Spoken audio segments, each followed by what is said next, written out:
Ықылас толық 32. Абу Хурайра радиаллаху анху риваят қылады.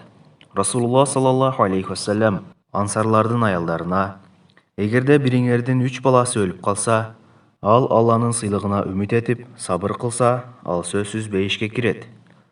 Аялдардың бірі: егер 2 баласы өлсөчү, деп сұрады. Расулулла саллаллаху алейхи вассалам: екеу болсы да, деп жооп берді. Абу Хурайра радиаллаху анху риваят қылады. Расулулла саллаллаху алейхи вассалам ансарлардың аялдарына: егерде біріңердің 3 баласы өліп қалса, ал Алланың сыйлығына үміт етіп, сабыр қылса, ал сөзсіз бейішке кіреді. Аялдардың бірі: егер 2 баласы өлсөчү, деп сұрады. Расулулла саллаллаху алейхи вассалам: екеу болсы да, деп жооп берді. Абу Хурайра радиаллаху анху риваят қылады.